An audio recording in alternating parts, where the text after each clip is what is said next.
Gunshots. Hey guys. If I had my other speaker, they probably sound a little bit more violent, a little bit more intimidating. But you guys know how it is. You know what I'm saying? This is kind of like some cap gun shit. You know what I'm saying? But it's all good. You know what I'm saying? Because I got this still, so we can still do that. You know what I'm saying? We can make it feel like something in here. You know what I'm saying? So feels like home. Right, exactly. You feel me? For those of you that are watching live, for those of you that are going to be tapping in, I see a couple of the frenemies that are coming in. Not the normal starting time, yes indeed, but of course, did say we were going to start a little bit earlier this week. Special start time. You know how that go. You feel me? Big action. And with that said, we also got a special guest. So it's not only us here. You feel me? I go by the name of Oh My God Graham. That's the son of Mars right there. But we are joined by the one, the only, Mr. Stat Guy Greg. You feel me? From Cheap Heat. Doing the motherfucking thing. Ooh, look, see how I censored myself a little bit right there. There we go. Oh yeah, look at that. Yeah. Right. Of course. You can check this guy out over there on Cheap Heat with Peter Rosenberg over there, the Ringer Wrestling Show. They doing their thing. You know what I'm saying? Not to mention, he's really that guy. You know what I'm saying? I don't know if you know, but he's really one of those guys. I didn't know. You didn't know that? I didn't know that. How you doing, brother? How you doing? Thank you for joining us. First of all, how are you today? I'm doing great, man. Thanks for the invite. Thanks for having me, man. For sure. Like when I saw the DM, yeah, I was like, hey, man, we've been meaning to throw out this invite for a while. Are you available? I'm like, yeah. First of all, it has been a while. I've been waiting on this invite. Number one. Number two, I am available. So let's do it, man. I appreciate that. We did throw up the bat signal, like, yo, let's see if we can make this work. And I appreciate you for accommodating us. You feel me? We don't have Jizzle here with us right now. You know what I'm saying? Jizzle's on assignment right now, so he may pop in. You know what I'm saying? If he's got an opportunity to do so. Yo, what's up, Tony? Thank you for tapping in. Thank you so much for tapping in. The captain, Sean Dean, wins. Oh, well, shout out to the captain. You feel me? One half of the infantry. You know what I mean? Yeah, we got the stat guy. That is Mage, right? He's a great guy, right? You know what I'm saying? You might have been right. You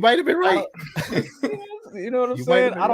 I don't got the gravitas, you feel me, and all of that in the voice to get it all with the great guy. You know what I mean? But I love the way y'all do that. That is hilarious. You feel me? But let's go ahead and kick it into gear, man. We're just coming off of WrestleMania weekend. Crazy stuff going on across the board, across multiple promotions. You were there, Greg. So I do want to ask you. Let's start there with your experience out there in Dallas, enjoying WrestleMania. What was it like for you?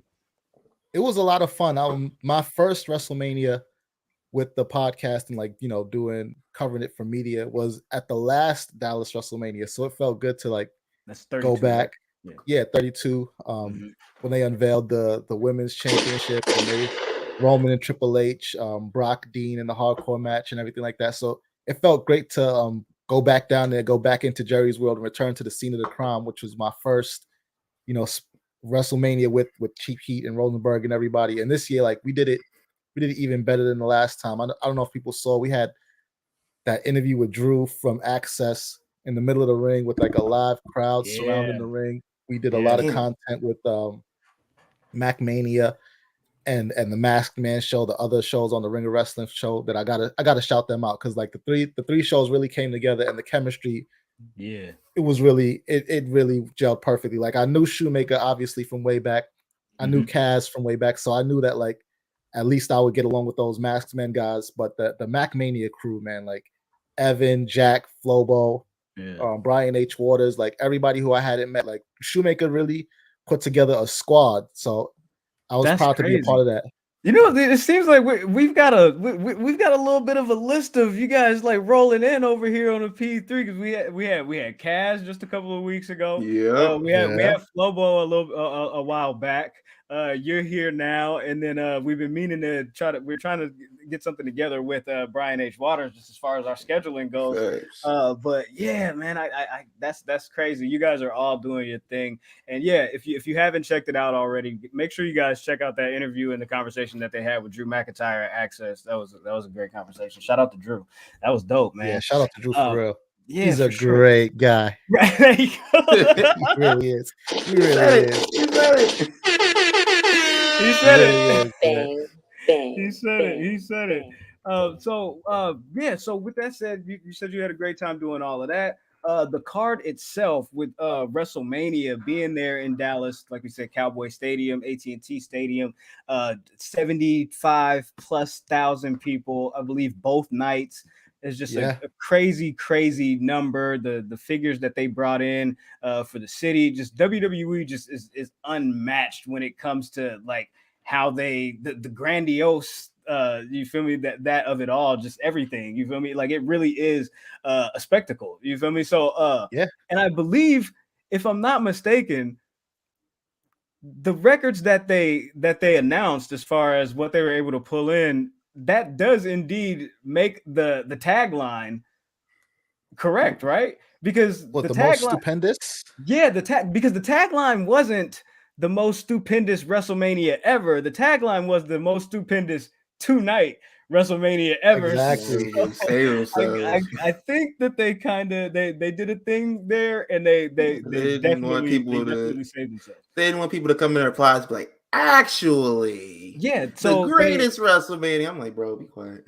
So what they wanted to do, I guess, was basically under promote and over deliver some of the things that were on the card, right? And I say that in regards to one of the biggest things that happened on the card was the return of Stone Cold Steve Austin after 19, 20 years. You know what I mean? So and that's what I mean by they undersold it and they overperformed and they over delivered on that promise, because they didn't promote it as a match. You didn't know whether it was going to be a match. And then what we got, it was I thought that it was great for what it was, and for it to be so far removed from Austin's last match.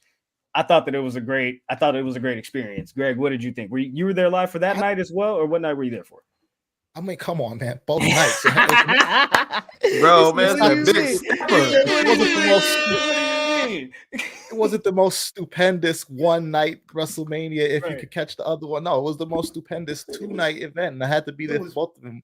And yes, like you said, I sort of had an idea that Stone Cold was coming back for a match, because just the different things that were coming together as they were building it told me that it wasn't going to just be a talk show, right? Stone Cold was doing press, and the way he was talking about this encounter with Kevin Owens said to me that he wasn't just there to talk.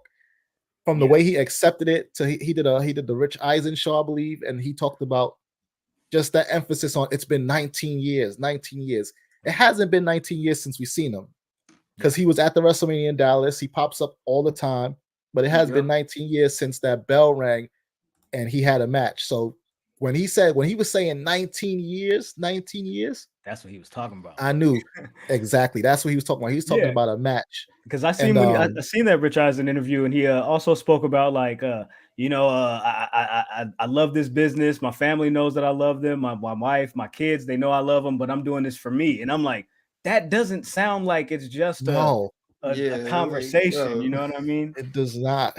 It does not. And then they get out there, and I think they delivered. I mean, I don't know how old he is, but Kevin Owens spoke about this right before the match. Like, you got bad knees, bad back, bad neck. Besides that, everything else is great. Right. So you should be able to fight. You should. You know what I mean? Right. So, I was like, what does that mean? Look, the check already cleared. Yeah, right. And they went full tilt at it, man. They were in the audience. He took a suplex on the concrete. They went all up and down that stadium. On stage, they were. It delivered, if you ask me. A whole bunch of stunners, a whole lot of beers. It was everything you wanted from Stone Cold. He came out, he played the hits, man. Yeah, like right. Ben, go ahead. And that's all he needed to do. Like, all you need to do is come out there, do a little brawl and shit, and it was good for what it was. And like, you're not expecting a 5-star classic from Stone Cold Steve Austin. You're getting what you get. You're getting nostalgia, like you said, like performing the hits. Right. Yeah. That's all he needed to do. And as great as the Stone Cold return was, I checked some of the numbers, and Cody Rhodes' return is like eclipsed all of the videos on WWE.com of Stone Cold's return, of Bianca's win, of the Roman Reigns. Like he's really like, well, first of all, he's everywhere. You know what I mean? He is everywhere. He's everywhere right now. And this guy returning to the WWE after 6 years off, to WrestleMania, the show of shows, the granddaddy of them all, the most stupendous WrestleMania, 2-night WrestleMania of all time. I think that it was a hell of a return. It was a hell of a build that Seth Rollins did by himself.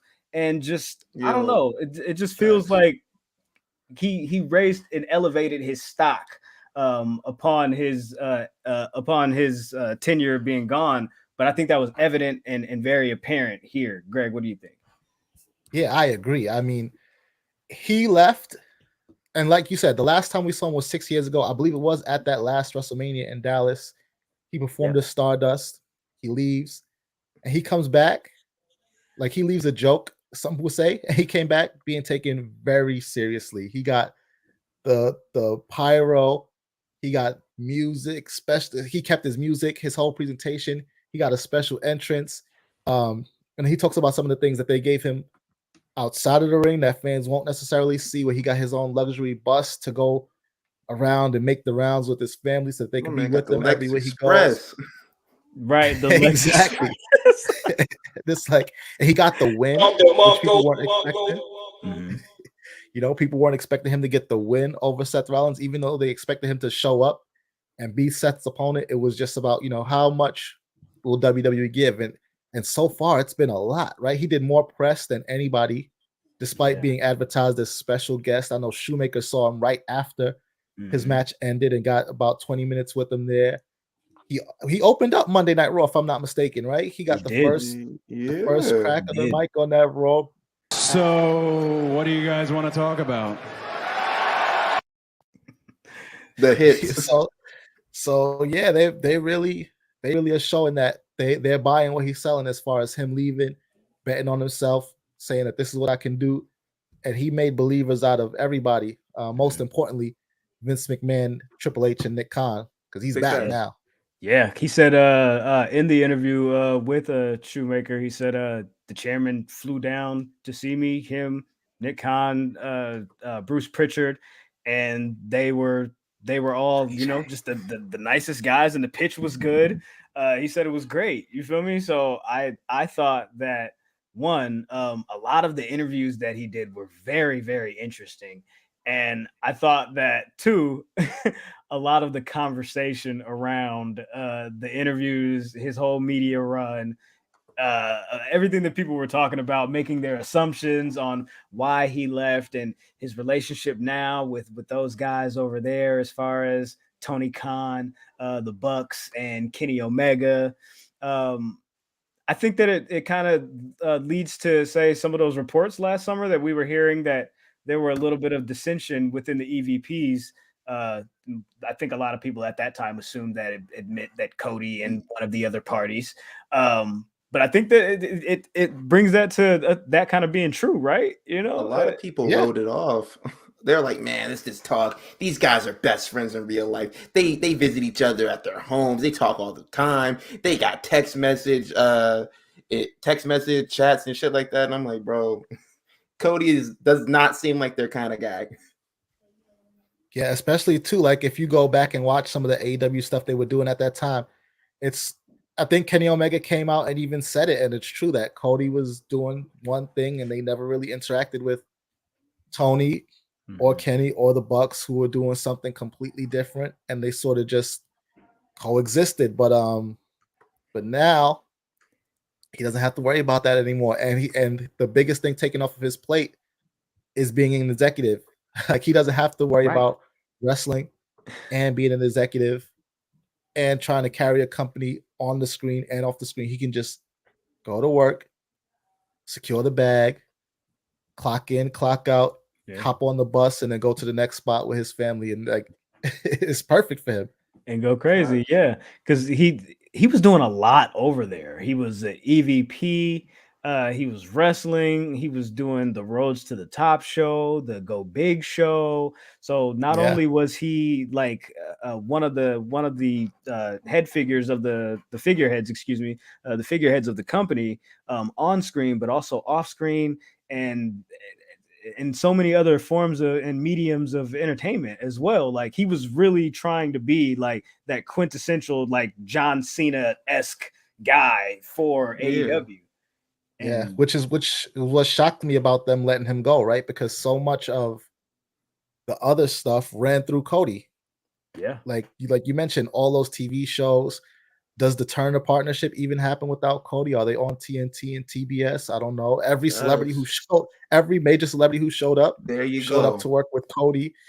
So I mean, Tyson, Shaq, Rosario Dawson, T-Pain, so like, dude, right? And the amount of overlook people who were like the amount of people who are like, man, I don't want to see celebrities in my wrestling, and that doesn't do anything for the product. Cody knows that you got to bring in people who are outside of the wrestling bubble to survive. You can't just do it with people who have been here, the fans their whole life, because those people are going to die off. If we're being completely honest, like he recognizes especially if you want to survive at a certain level. There you go. Right, that is true. That is true. But yeah, he came out on Raw. Like we said, he opened the show. He made his intentions clear about what he wanted to do, why he was back, and that was that he wants to win the big one for his family, for his father. For the fact that his family never got to hold the WWF Championship, the WWE Championship, whatever you want to call it. You said that he wants to be the guy to do it. Greg, do you think that that's possible? And do you think that how would you envision that? Because I've listened to Cheap Heat and I heard you guys kind of speak about it a little bit and whether or not based on this return, if he actually needs to win the championship, like what are your thoughts on that? I don't envision it. I'm happy for him. I'm glad he's back. He is already more mage than he ever was in AEW or ROH and New Japan and all these other indies. We're talking about WrestleMania. And as great as Cody's return was, we have to talk about that other thing that happened at WrestleMania, which was WWE has 2 world champion level titles, right? The WWE title and the Universal title. And my motherfucking guy, Roman, has them both. And if Cody wants one of those, he has to go through the tribal chief. And I'm sorry, but the Roman Reigns hit list so far reads like a wing of the WWE Hall of Fame. There's John Cena, there's Edge, there's Daniel Bryan, there's Brock Lesnar, there's members of his own family, Jey Uso, there's Kevin Owens, there's Demon Finn Balor, who was undefeated on the main roster. Right. And these are just the people that he put down on this run. Did I say Finn John Balor Cena? run, bro? That shit stank, don't it? Ugh. You got Goldberg, Seth Rollins, Goldberg, murdered that boy. Most recently, Brock Lesnar. So if Cody thinks he's gonna come back and wrestle one of those championships away, from my man Roman Reigns, who's in God mode right now, greatness on a different level. I don't see it for him. I don't see it for him. It's great to have a goal and put that out there, and maybe in 4 or 5 years' time, he experiences that.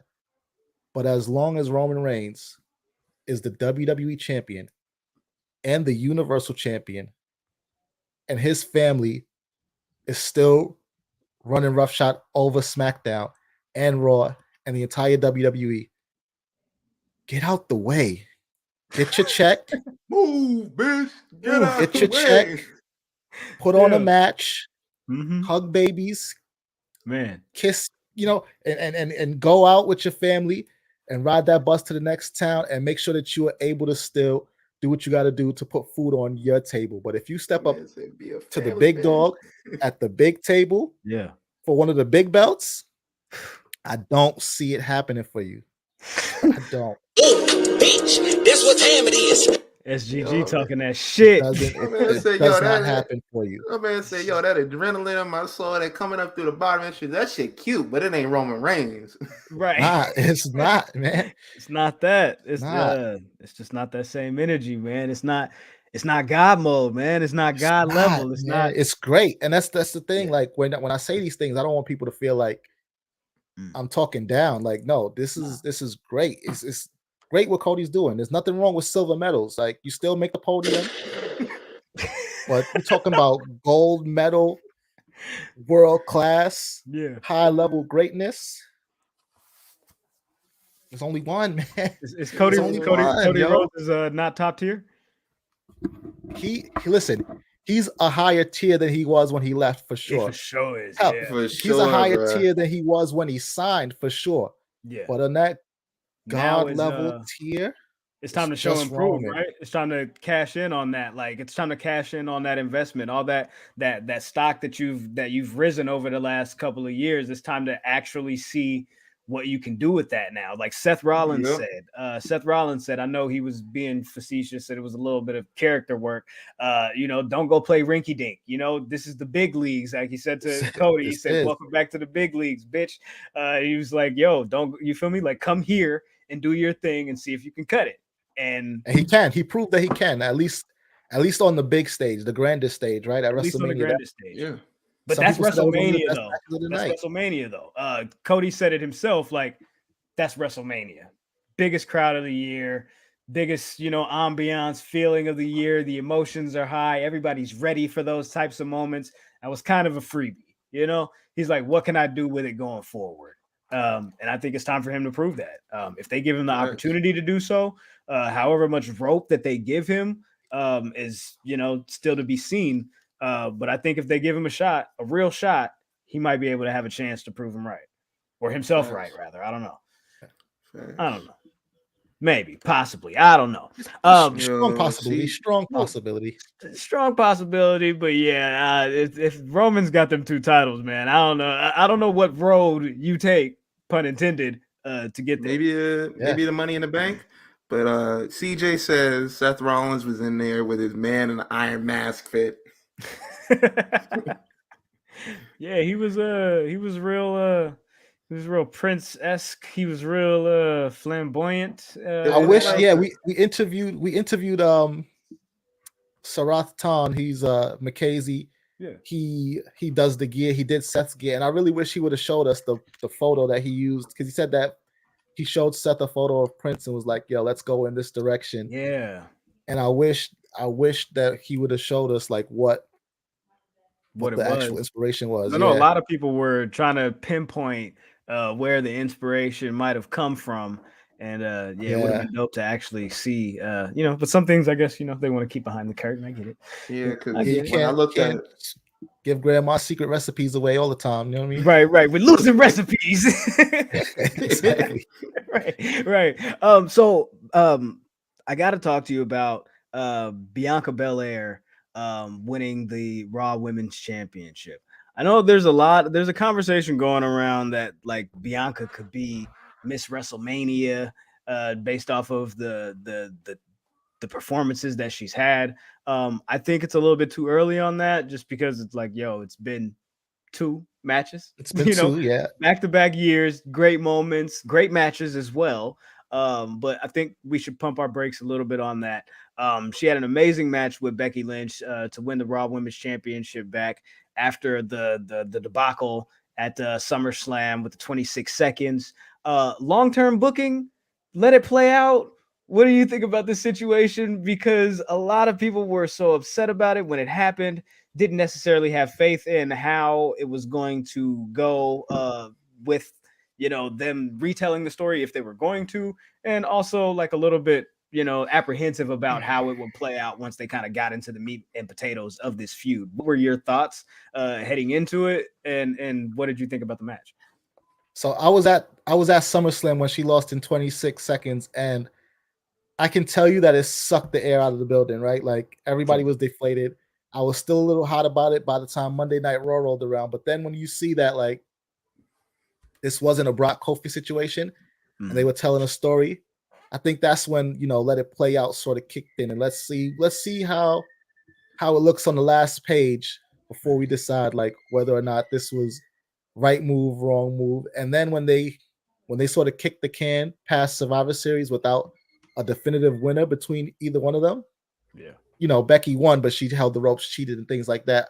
So when she gets away with one like that, like, all right, this is something they're pushing to Mania. And then predictably and rightfully so, they heated it up. She gets to Mania, she gets the win. So I mean, all things considered, right, that SummerSlam moment wasn't that bad. It showed two things: that WWE can, when they want to do it, they can tell an effective story over a long period of time that gets you through some months and builds the rivalry. And it tells you that too, Bianca's a star, man. Like, she does not need to be the one saying, I am the champion, or I've had this many championships, or this and that. Like, she was in a prominent position without the championship. And some would even say that throughout that feud, she was above Becky Lynch, who was the champion, who was on her, what she said, like, I've been champ for 3 years. Nobody could beat me. I went away, had a baby, came back, still at the top of the card. And it was still somehow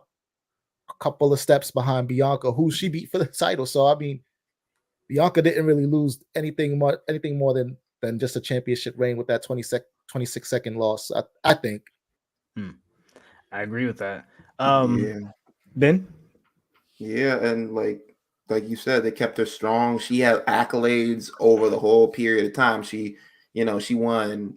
She was a sole survivor in her Survivor Series match. She was constantly winning on TV. And when she did lose, it was multi-women matches where she wasn't the one taking the pin. So I did enjoy that they treated her like, okay, well, we're coming back to her. We're coming back to this.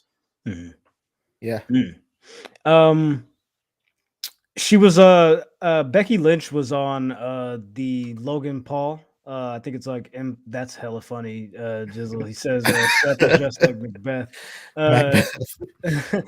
Becky Lynch was on the Logan Paul Impulsive show, and she spoke about losing to Bianca as if it was a good thing. I want to play this clip real quick, and Greg, if you could give us your reaction, what you think your thoughts are based upon what Becky's trying to get across here. Because when I lose, I come back stronger, right? It's happened before. It happened at SummerSlam 2018, and then I became the man. Then it became the biggest thing in the entire industry. It happened at Royal Rumble 2019. I lost my match early on in the night, and then I came back and won the Royal Rumble. This is good, guys. This is good. I'm going to come back stronger than ever. 100%.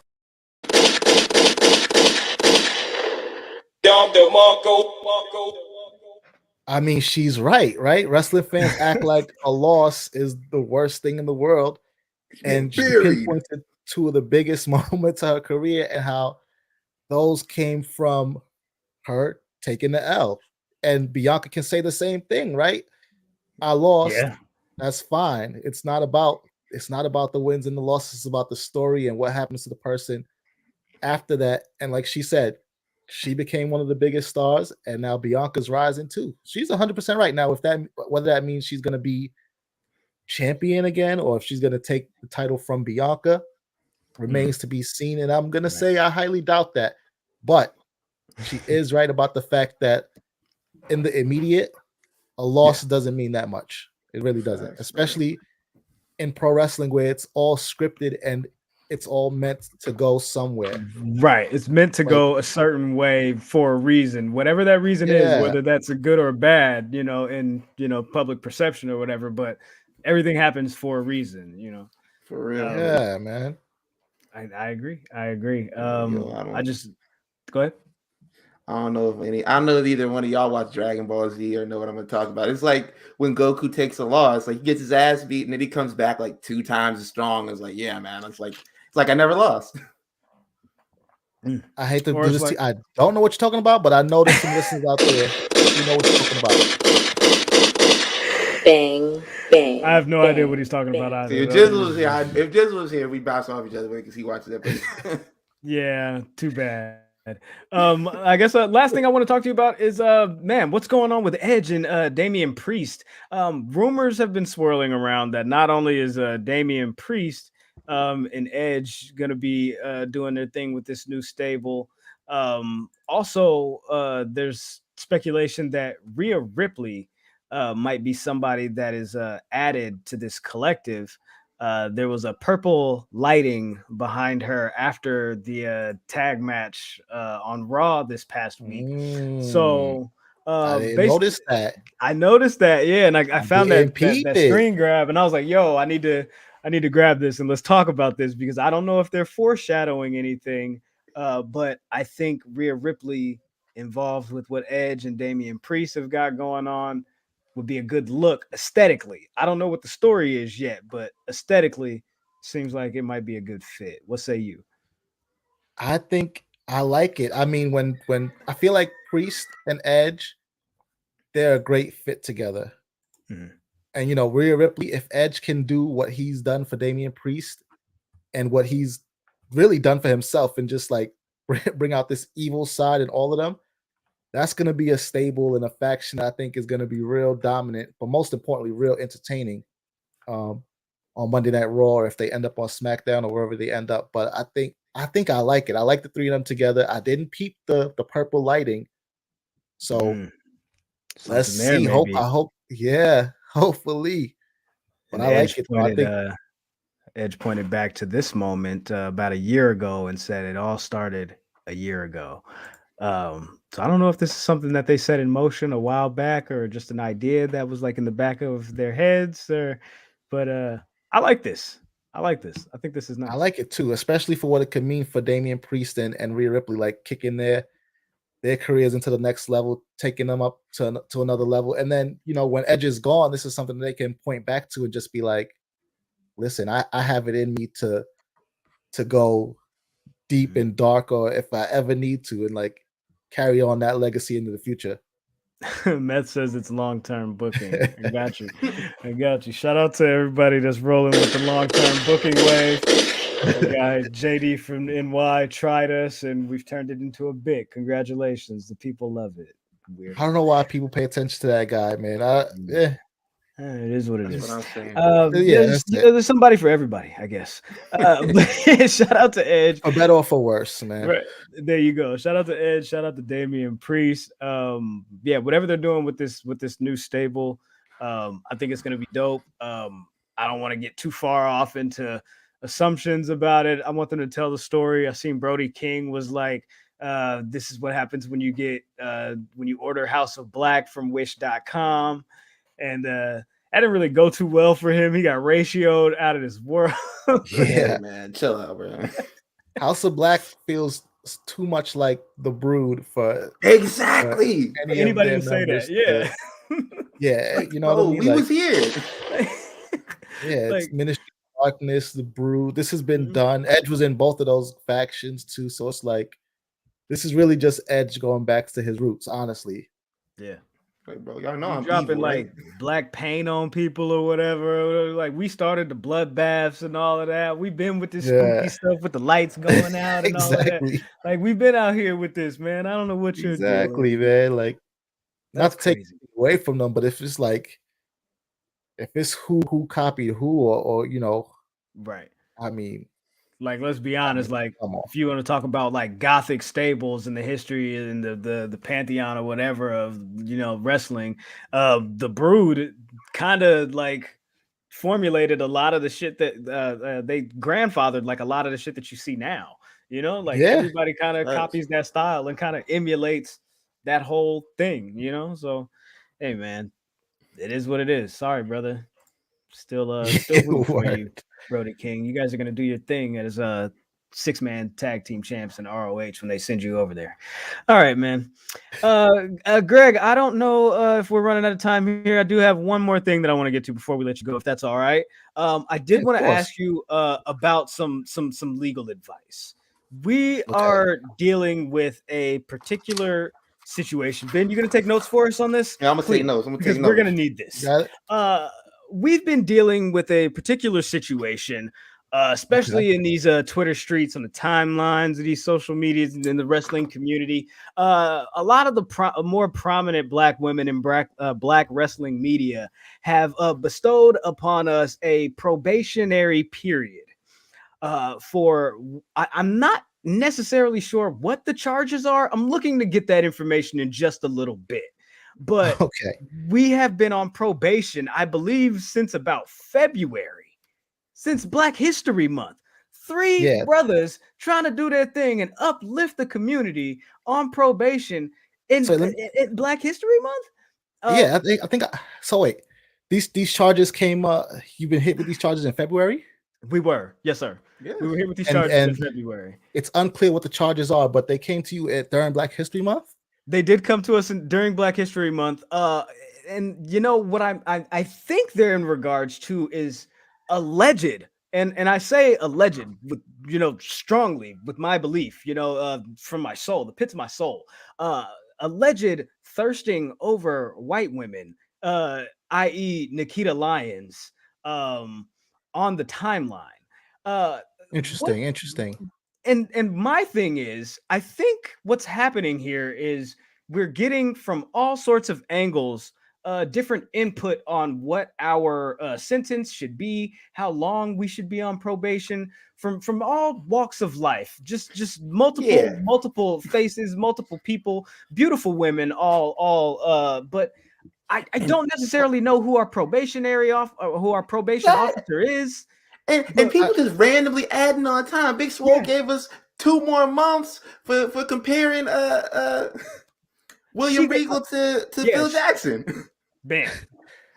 Listen, I would say don't pay any attention to that. Everybody knows that Black History Month is a time for us as a people to be unapologetic about who we are and the things we like, and to be able to do that free from judgment, both internally within the community and externally from other places and other areas. And so I believe if I check the bylaws, there's no limits on the self-expression.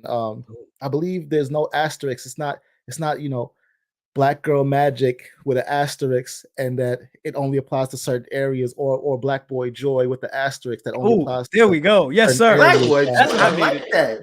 I believe it's general Black Girl Magic, Black Boy Joy to be expressed as the individual sees fit. So by you making these expressions in February, and I have to let you know, because it happened in February, like say if it happened during Black Music Month, I might not be able to help you out here. Or if it happened during another time of year, I might not be able to help you out here. But because it happened during February, and this was your free expression of Black Boy Joy in this case, but it also applies to Black Girl Magic, like I said, and other forms of Black expression, I believe they don't have a case because they can't charge it, because they're trying to limit your expression and your happiness.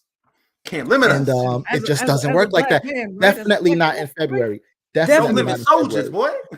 Now, if they caught you at January 30th or 31st, maybe March 1st, maybe. I don't know what to tell you. But in February, we as a people have the freedom to wild out free from judgment. I'm just going to call it what it is. We can do that. We can do that. And you did, and you caught it at just the right time of the year where I, within my legal authority, I'm going to say that you're free to go. I mean, I wouldn't pay any attention to that. At this point, any type of judgments or sentencing is harassment, and then now you may have a case. Okay, so you just think about if you have a case going forward. But I wouldn't pay no attention to that, man. Keep doing what you do. No, let's not be right. Let's be honest. Oh, I'm with it. That's what time it is. It's up. I wouldn't pay no attention to that. Ladies and gents, free the guys, man. We just got some amazing advice from counsel from Council. Oh my God, thank you so much. And that's pro bono, man. That's for the love. Don't worry about any of that. That's crazy. That's pro bono. That's crazy. Don't worry about so when we talk to Smilee, I'm free to basically to tell her, not if you buck. I can tell her that. That's right. Okay, that's crazy, man. All right, we don't. That's amazing. That's amazing. I don't want to take up too much more of your time. Thank you so much for joining us. Man, we greatly appreciate it.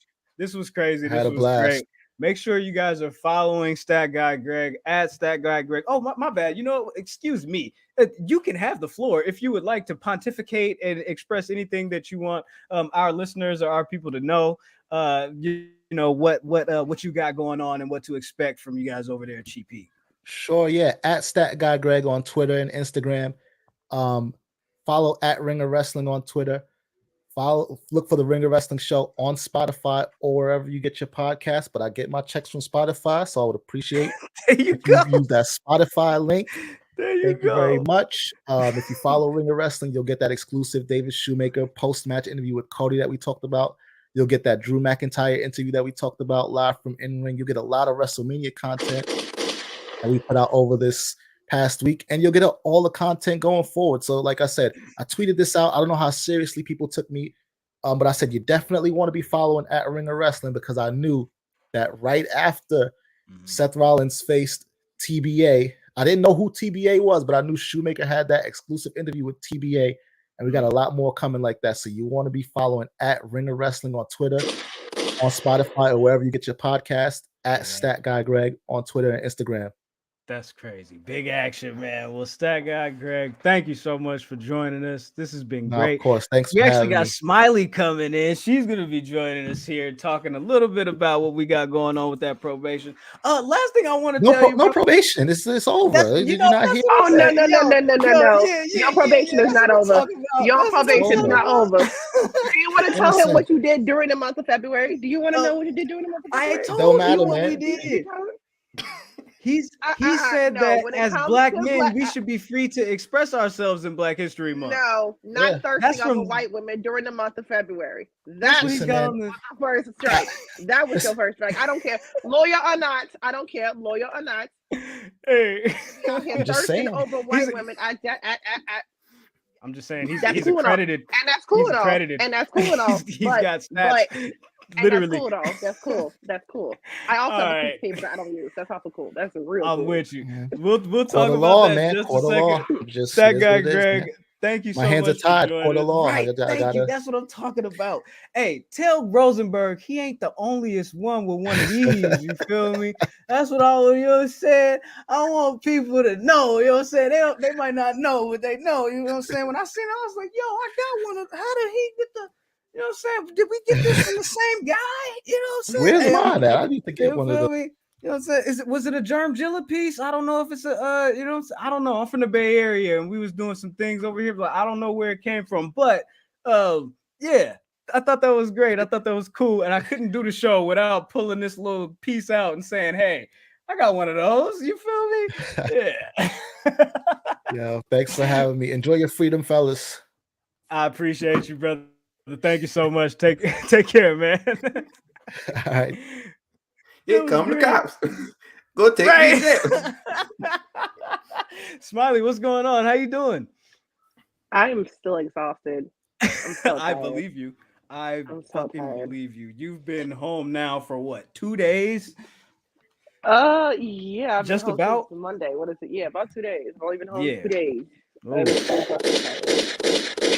Let me go ahead and resend the tweet out and let the people know that you are here with us now. This has been fun. So yeah, Greg said that we should be cool and we should be free to go because during Black History Month, Black people, man or woman, should be free to express themselves however they see fit. And me personally, I would never want to censor anyone, specifically any woman from, but you would? Okay, well, with that said, get off my back! You think I want this? It just happened! Yeah, tell her. We didn't mean to. But you all right today? I'm just tired. Fucking allergies are fucking with me, so all of this up here is a mess. So if I sound weird, because I'm allergic to something in this house. I don't know what it is, but I'm allergic to something in the house. So that's fine. Well, I'm gonna go ahead and Texas take a shot for you real quick. Texas was. Let's start there. How was your experience? Let's go ahead and pull that off because we're not talking to Greg anymore. Texas was lit. I'll tell you that. Texas was lit. I met people that I didn't even think knew who the fuck I was. Like, I think my peak was when Carmelo Hayes actually came over to me and called me by name, and I was like, yeah. Like, excuse me? I'm like, exactly. He was like, you the A champion? And you know me? He was like, I feel like I've known you forever. And I was like, because we've been following each other since before you even got signed, bro. So it was real lit. I met him. JTG came up to me. I was like, what? I was like, what? What is life? It was so lit. It was so much fun. I miss all my niggas though. I do miss them. It was already, right? Man. Okay, so for those of you that are joining us now that I've officially sent out the tweet, we are joined, by the lovely, the beautiful, the one and the only Miss Smilee, you know what I'm saying? Black Wrestling Revolution podcast, doing her motherfucking thing out here in these motherfucking streets. So speaking to you about what you got going on. This is a long time coming, by the way. It is. Right. So you said Dallas was crazy. You miss your niggas. Can you give us a little bit of insight about your trip, about like what you did, how you felt about the shows that you attended, what was your favorite, like what were some of your favorite moments, like what did you enjoy seeing, like what was your shit, what was your bag, like you feel me, like what was your bag, you know, that's what I want to know. Walemania was definitely an experience. That was my first ever Walemania. I didn't think it would be like that. Like, it was lit, but security guards kind of ruined it. You know what I mean? Because we was all up there. We ain't had no, like, wristbands, nothing like that. Security guards was getting fucking pissed. And no suck her. Innocent? No. Not innocent. I'm sorry. You thirsting over white women in the month of February is nope. Especially not MAGA. Especially MAGA girls at that, Graham. But, all right. We'll talk more about that in a second. Thursday was definitely something. It felt like all the Black excellence were all in just one area, squished in one area, I should say. Because at first we were all just like on stage, like Seahawk brought like, you know, Twitter gang up on stage, and then he was like, hey, everybody go upstairs. And I go upstairs and I go into this room, and I walk in this room, I see like I see Queen of the Ring, I see Grapsody, and then I also see like the Good Brothers, and I'm like, what the fuck are the Good Brothers doing? That's crazy. That's crazy. I go stand by Grapsody, you know, Grapsody people, and shout out to them. Carl actually daps me up. Like Carl Anderson daps me up like a Black person. Like he dapped me up. He literally grabbed my hand. He's like, "Oh, what's up, sister?" and dapped me up like a Black person. I was like, "Did he just call me sister? Did he just call me sister?" Hold on, this your boy? I thought he came with you. You know what? That is funny. I was like, "Yo," I'm like, oh, he was getting his whole Black girl fantasy. Like he put the AH on it. He said, "Sister." Nigga. Sister. Is a nigga gonna borrow a pencil? Yeah, he called me sister. Like exactly how it was. Shout out. That's love. It was empty upstairs, and all of a sudden we see like a crowd of people coming. I see like NXT Women's Tag Team Champions. I'm just like, what the fuck? Yeah. I'm just like, I was like, who invited them? First, I'm like, who invited them? This is Walemania. This is for the niggas. So I'm like, what's going on? Right. Yeah. Oh, damn. I wish I had that clip of Chris. Wrestling is for niggas. Like, oh. So I heard, not to cut you off, I heard that people were saying that the NXT girls were a little they wasn't really like approachable. They wasn't acting they was acting a little high maintenance or something. None of them came by us. None of them came to like the bar. None of them was like in the middle. They were just all in their section. Like all the NXT people were in their section. They didn't come speak to us. Nothing. They ain't say hi to. I didn't see them say hi to like people like Lovely, me, none of Cam, nobody. They ain't say nothing to us. They just stood in their little section, which I'm like, all the NXT people, not just the girls. No, it was the girls. Carmelo was with us. Carmelo was in. I seen him. He was moving. Bro, that is a man of culture. Black people was moving. We was going around the room, giving down stuff, saying hi. But the girls, no, not so much. Not quite, huh? Not so much. No, they ain't really say that. Sayonara. The thing is, they didn't want nobody to know they was really out there like that. You feel me? They didn't know people was gonna be recording and posting clips. They didn't know Grayson Waller was there. They're gonna go viral. They was trying to be real low key. They was trying to slide in and get the. Don't tell nobody. They didn't want nobody to know they was there like that. Man. The only person that was kind of suspect being there was old. What the hell's his name? The To the Moon guy. Him. Cameron Grimes, right? Oh God, he apparently like when. So apparently when Seahawk went to go introduce himself, he froze, and I'm like, "Yeah, nigga, we know what you said on Twitter. We know what you said. We seen them tweets. We don't know why you here." No, I said no. I said he tried it. He froze. He didn't really speak to nobody. He just got drunk. He didn't really speak to nobody. Yeah, because he know if he would have got out of pocket, if he would have said something, if he would have even looked at somebody the wrong way. Welcome, I don't fucking like this around here. It would have been a motherfucking nigga. They would have sent that nigga to the moon. That is hilarious. To the fucking moon. So can we talk about since we Cameron Grimes? I feel like that's a natural segue into what's happening over on NXT right now.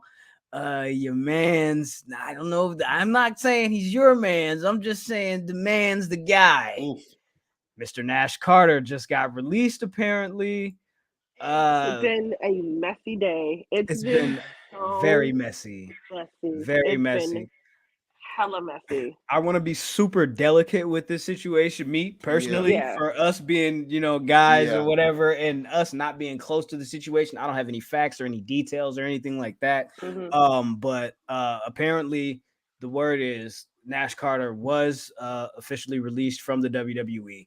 Just won the NXT tag team titles with Wes Lee with MSK for the second time this past weekend at Stand and Deliver.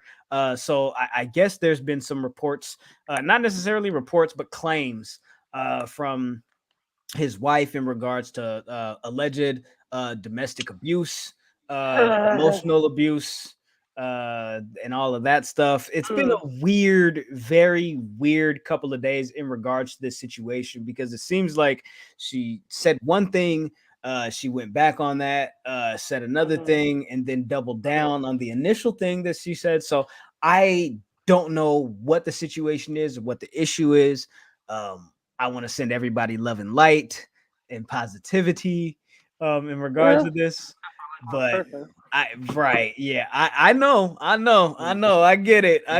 When Auntie Faye jumps in and she knows the tea and she basically puts it out there that somebody lying, and that's what I saw. And I felt like when I saw Faye jump in, it was like, and a couple of other people that I saw kind of make statements or comment on it. I was like, I don't know them. I don't know anybody in this situation, but I'm leaning towards, I'm not necessarily sure if this is the full story or the full scope of what we're getting. You feel me? We've been looking at things dropping on this story since last week, and like Graham said, like, we delicate with the situation. We're like, see how it unfolds before we make any statements, because there have been times where, you know, you jump the gun and you say, well, you know, they should fire him. And then you find out, oh, wait, there's other information that we don't know about. And then you say, well, he's a good guy, they should keep him or whatever. And then we find out other information that we don't know about. So it's best just let the situation unfold. But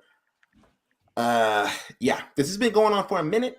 Yeah, and when you say like the other information that's been coming out, kind of let things play out a little bit and see where it goes. The only reason I really wanted to bring this up and talk about this, like I didn't necessarily really want to even approach this subject at all, but when the picture was uploaded in regards to the alleged abuse, I was like, I know the story about that. I don't really. Let's talk about that off air. Let's talk about that off air. But to me, I won't even say. But when the picture was uploaded in regards to the situation with the Hitler pose, yeah, that's what was. Yeah, I think Nash was at least 19 when he did that. Because that was back in 2016 when it looks older. The little fucking coat. Yeah, it's very old. It's when Snapchat first came out, and so Nash is probably like a kid. He still got that. He still got a layer kind of like baby fat on his face. Yeah. So was it dumb? Yes, it was very fucking stupid. But it's the fact that she kept that in her back pocket. Like she, at the time, she probably thought it was hilarious. But now that you know they having problems in their marriage, she's just like, I'm gonna put it out there, and I'm just gonna ruin his life. And now she wants alimony, and it's about to get real ugly because now both of them don't have a job. So goodness, fucking that's crazy. How you gonna get alimony when neither one of us is working, bro? Right, you have for nothing. That's still nothing. What you doing? Like what? In just a couple of days, no man, you was proud, all this shit. Now you mad again, and I don't know. That is nuts. Like it's a situation like y'all handle that. And the other thing is, like, I just want y'all to know, people on Twitter, we're not the police. We're not we're not the people you should be bringing this to if a situation arises. I'm just saying that future reference for anybody.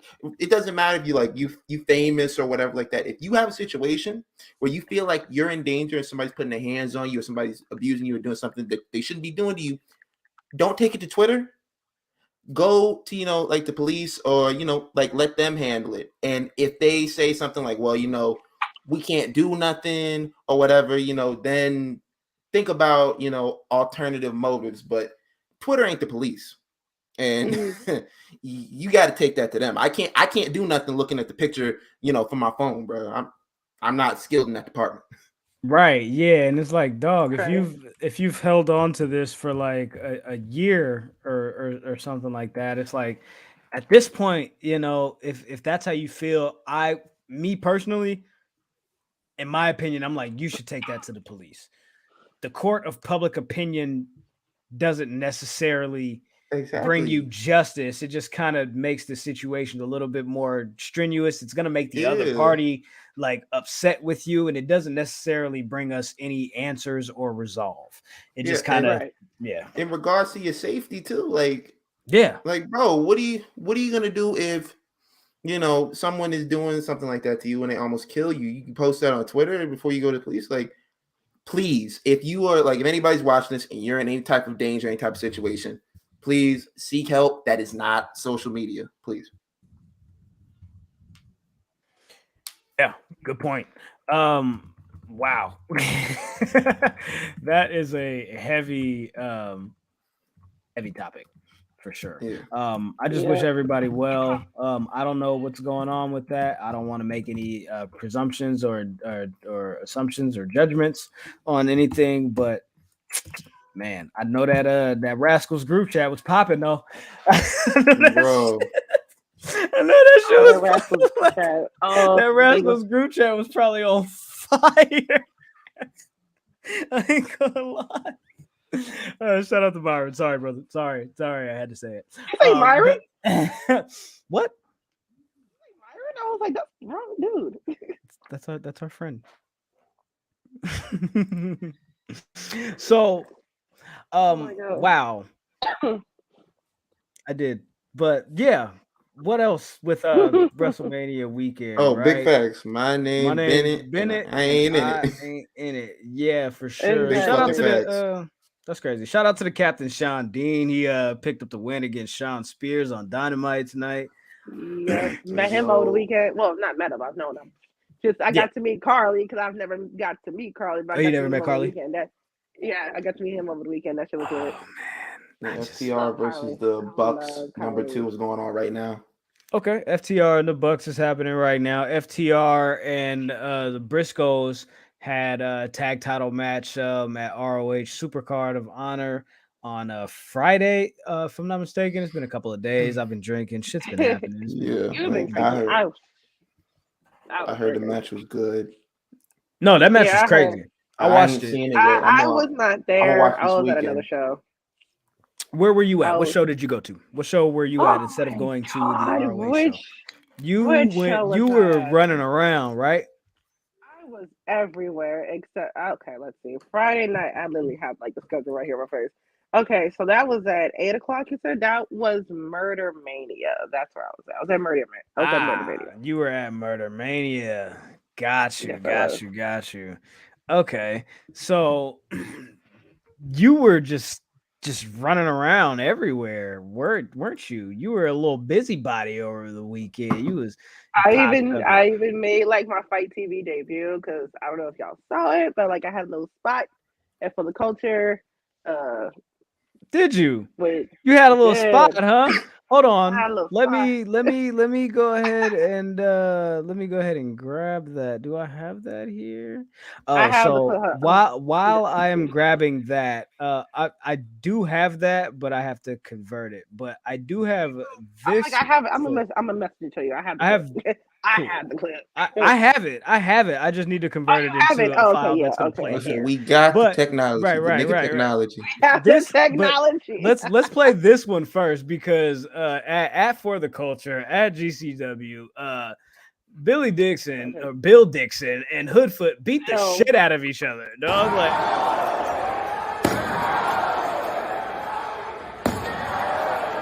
What is you doing? Why you do the mask like damn, like good motherfucking good. It's that was really fucking violent. I'm gonna say that was really fucking violent. You see that guy is special because how he get in the ring, bust a nigga over the head with a light tube, and he can still talk about like anime and other shit like that. That's a special guy. He is very special.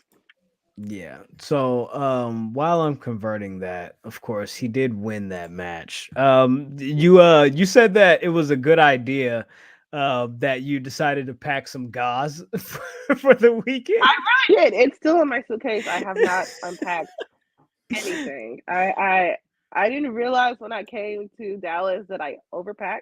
Because when I went to the airport, they're like, "Oh, your thing is overweight by like 6 pounds." I was like, "Oh, damn!" So I had to like take out.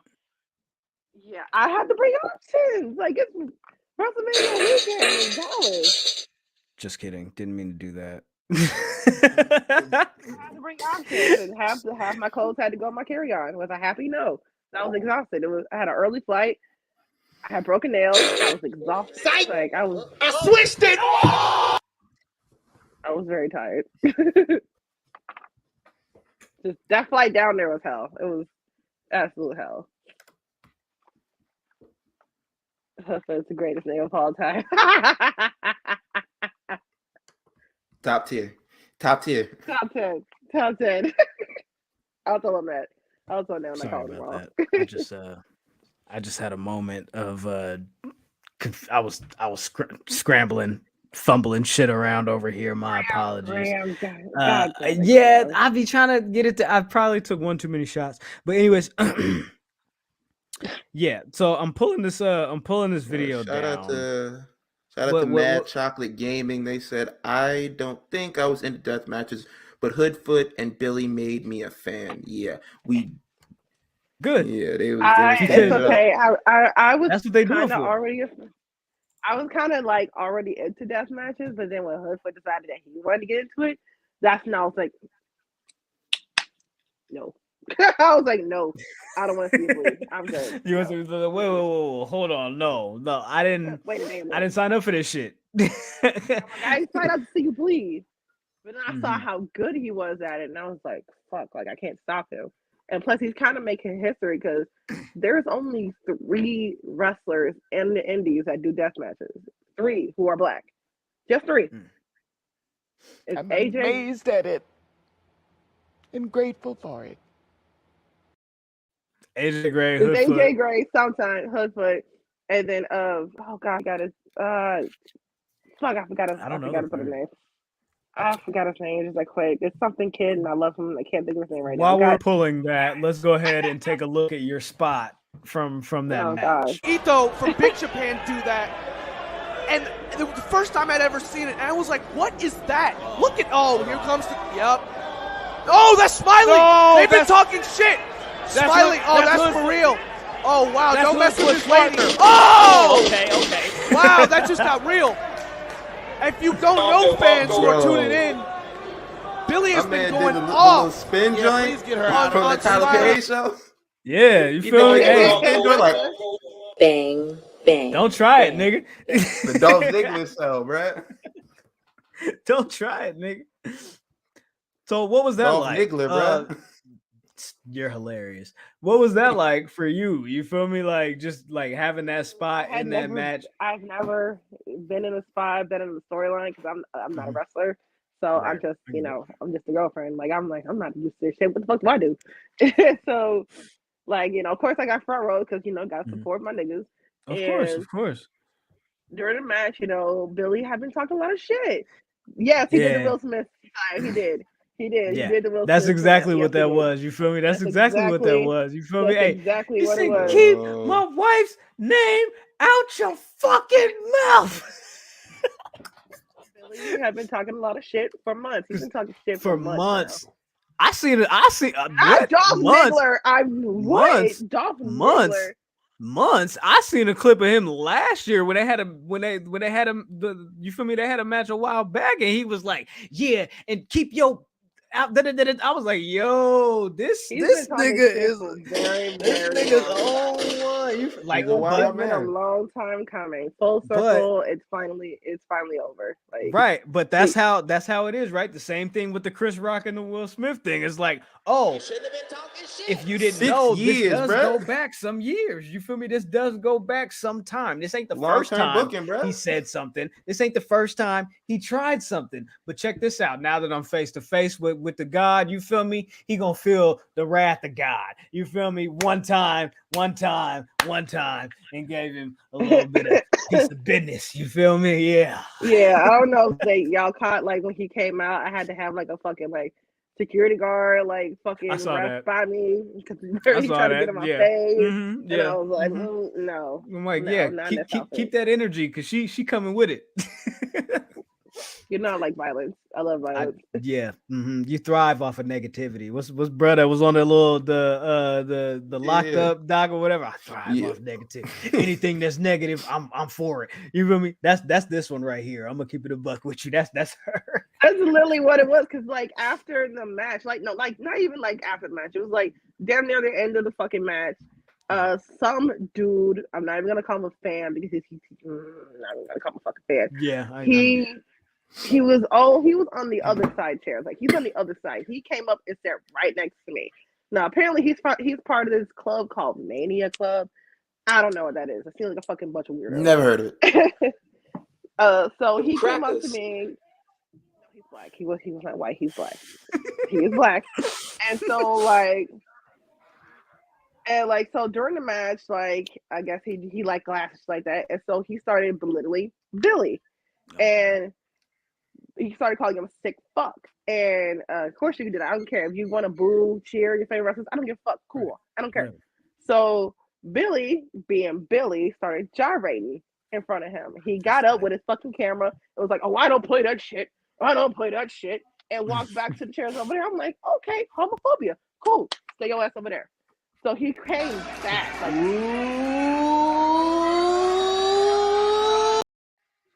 And he came back like a minute later and was like, ha ha ha, oh, I'm just playing, it's just a shtick, blah blah. And I was like, no, get the fuck away from me. I told him, I was like, we don't play that homophobia shit. Get the fuck away from me before I beat your ass.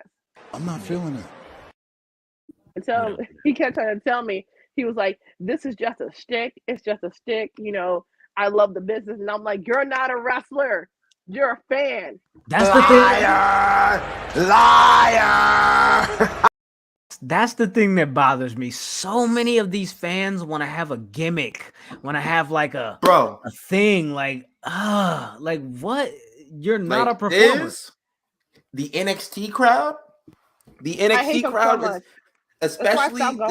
That's why I stopped. Yeah, like you used to be a part of that. You was like, I'm not fucking with this. This ain't that.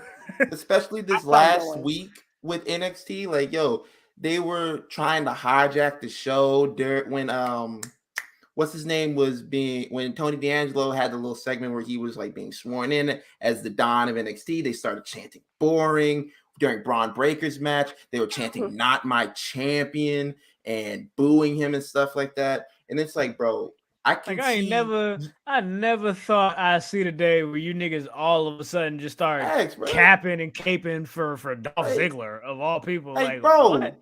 I can see if you want to come in the building and you want to express yourself. You say, well, I don't like this guy or I don't like this storyline they're doing, so I'm going to let you know. But when you start doing shit like that, it's like, you don't even give a fuck about what's going on in the ring. You trying to get yourself over. And especially getting into the building for free. I can see it if you paid your money to get into the building. You were like, I'm a act up or whatever. Because you paid your money. You could do what you want to a certain extent.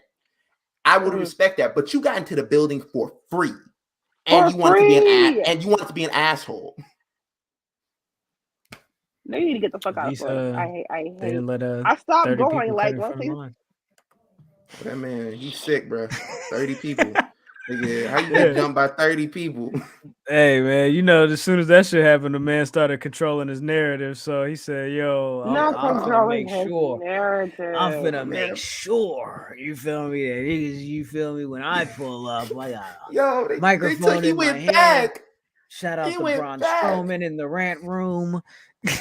He went back and they took my man's phone. It was like, yeah, man, we seen your little tweets. Delete them shits.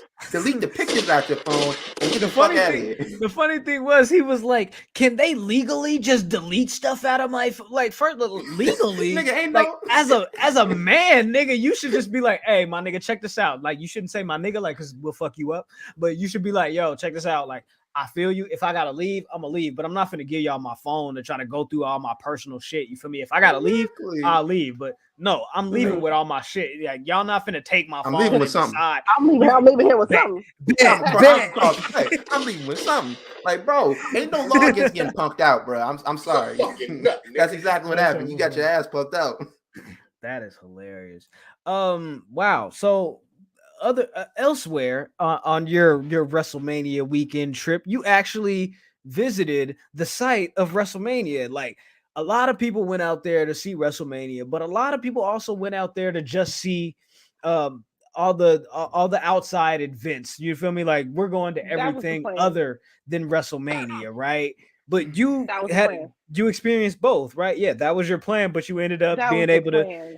You was up there looking nice, real saucy. You feel me? You and your mister in the suite. You feel me? Like one time for the one time. Suite. Shout out to fucking Brad for letting us be in the fucking GCW suite. How was that? That was like our peak. Like, me and Hoodfoot were like in this bus, and we're like, damn, like we are in like this party bus with GCW and Brad and all them.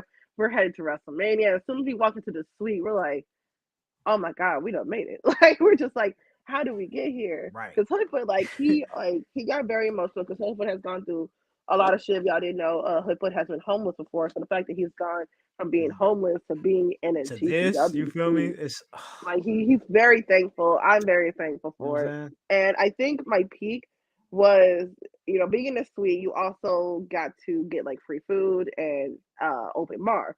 So we go into like the place where the food and the alcohol is, and we walk in and I see the bar. I'm like, oh my god. I'm just like, broke. Like, Right. I feel broke. Damn. Like, everyone else there looks all fancy. They got on like shiny ass outfits. Probably cost like $340. I got on like a jumpsuit from Forever 21. It cost like $40. Hey, listen. Hey, you made it work though. You feel me? Because I ain't gonna hold you. Like, we all walk up in here, and it looks like we just out of character and all that. And so we like, I go to I see the bar. I'm like, all right, where's the food? Where the food at? Because I'm a hungry bitch. I'm a big bitch. I eat. And I turn to my left, and all of a sudden, like in my head, you can hear like a car crash because boom, bam, bam, right there is Stephanie McMahon. That's and I'm like, oh, so that's like, where like all of those pictures with her and like the GCW people came from, right? Gotcha. Yeah. And I had to like walk right by her because I was like, no, I'm with GCW. I'm on my best behavior. I'm acting like I belong. I'm gonna walk right on past her. Yeah, that's hard. Exactly what I did. That's hard. What the fuck I did? And so I guess like there are some Dallas Cowboys there, and I don't watch the Cowboys because if I want to be disappointed in a football team, I'm gonna watch my own, which is the Bears. I'm sorry. If I want to be disappointed in my football team, I'm gonna watch the Bears. Okay. Yeah. So so it was a whole bunch of them there. I didn't know who they were. Like, I'm sorry. Like, I don't know about you. I think like I seen a picture of Triple H with Minka Fitzpatrick. You feel me? And who else? Oh, Zeke. Yeah, him and Zeke. They was all. They had like a whole like table. Like they were at this table and there was like all of them. I could tell that their football players were like big, buff. And I'm just like, they must play for the Cowboys. I don't know who y'all are because if I want to be disappointed in my team, I'm watching my own. Sorry. Right. I got my food and got straight back to the suite. It was lit. That shit was lit. But here's the worst part. I'm thinking I'm about to drink so much alcohol and be, a little drunk. No, I guess once I hit 30, the alcohol now made me tired. I don't know if it was because I had barely slept all weekend. But I drank the alcohol and I got so tired. I almost fell asleep like at least twice. What was you drinking? I was drinking Jack and Coke, and I was also drinking margaritas. Okay. Oh, okay. You was doing it. Okay. Switching off back and forth. You feel me? Like maybe I feel like this right now. Maybe I don't. You know what I'm saying? Okay. It's open bar. I'm gonna get whatever the fuck. Right. If it's open bar, like you know what I'm saying? Like exactly. You know what I'm saying? I might try a few things. I might see what I might like. You feel me? I might see if I want to try that. I might try this. You feel me? So I completely understand. Open bar. You take advantage of that shit. You definitely do. Exactly. I took advantage. I definitely took advantage of the open bar. It was nice. It was real nice. Still can't believe like I was in a fucking suite. I'm not gonna lie, I did leave during Pat McAfee versus Austin Theory. Yeah, I left. I went. But you got a video of like the Stone Cold part of that, right? On the other end of that segment when after the Pat McAfee and Vince McMahon match, they jumped, I got it. Pat, and then you the caught a little most terrible video of that. fucking. Oh God, yeah, I got that. That was terrible. Yeah, so I'm not gonna lie. Yeah, that was terrible. It was real bad. That whole suite was laughing. We were dying. Okay. I feel it. Another thing that you got a clip of was Sasha and Naomi's tag team title win. I have the clip here because I was being nosy and I pulled it from your Twitter. So I'll go ahead. I'll go ahead and play it here.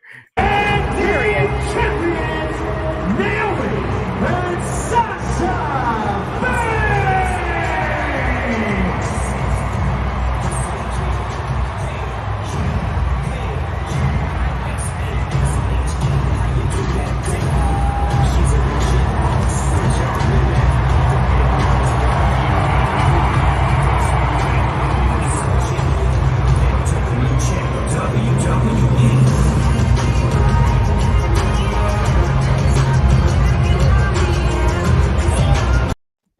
That was crazy. I had a strong liver. I've been drinking since I was 16. I used to work at a nightclub at 17. So I have A very strong liver. That was Jizzle, I think. Was that Jizzle that said that? He said she got a strong liver like a Hell's Angel. That's hella funny, nigga. I've been drinking since I was at least 16. So let's see. What are the people saying? Jones says, Mania in LA, I'm gonna need these real wrestling fans to wash up, bro, because y'all not coming into my home with your funky ass selves smelling like stinking up LA and being weird.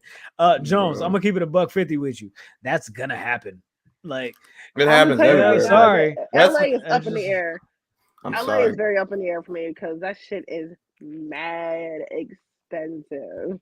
Yeah. LA is more expensive than fucking Texas. I'll tell you it for sure is. It for sure is. I'm definitely going to LA. We're definitely going to LA. Texas was up in the air for us because Texas never took the whole pandemic thing serious. You know, I don't know. I'm a little apprehensive. Just being able to really be outside. That's love. Here's the thing: the fact that COVID was in there somewhere. God bless. God bless. You feel me? We were all like together, like we were literally like sharing the same area. None of us got it. None of us got COVID. That's love. That's love. We've all been tested, and none of us got it. So does that mean it's over? Does that mean it's damn near over? You feel me? I don't know. I don't know, but I wasn't finna be the one to be out there and try to figure it out. I just didn't know. Bro, I'm gonna be honest with you. I just didn't know. I had every intention of going, and then Bills was tapping me on the shoulder, like, I'm not feeling it. For sure. Like, that's bro, a you fact. got shit to buy, big dog. There's rent over here. Donnie says LA wrestling fans getting jacked Mania weekend. You're gonna see Crips and Bloods walking around with Universal Championships. I keep forgetting there's Crips and Bloods in fucking LA. I keep fucking forgetting. This is gang culture for real. I mean, this is in Carson though. You feel me? So it's gonna be a little bit different, but I mean, not far off. So Eve, shout out Black Announce Table. I watched everybody's WrestleMania reaction, post view, post show, all that shit. Y'all did y'all thing. Y'all niggas are funny, bro. Y'all niggas are funny. I'm gonna get on there tomorrow. I'm gonna get on that tomorrow. Let's link up with Eve and let's figure out when we gonna do the next Black Announce Table PE3 link up because we definitely need to do that. You feel me? BRP, you feel me? PE3, BAT, PE3, all that shit. It's pure love. It make the cipher complete on G-O-D. You feel me? Yeah. So we Sasha, make LA happen, bro. Yeah, we definitely finna make that happen. Sasha and Naomi won the tag team titles. Smilee, you caught that. Oh shit. I couldn't freak out. Fuck it, let's do it. I couldn't like react like I wanted to because again, I was in the suite with the GCW people, and I was like, Hood was like, look at me. He's like, don't scream, don't scream, don't scream. I was like, all right, fine.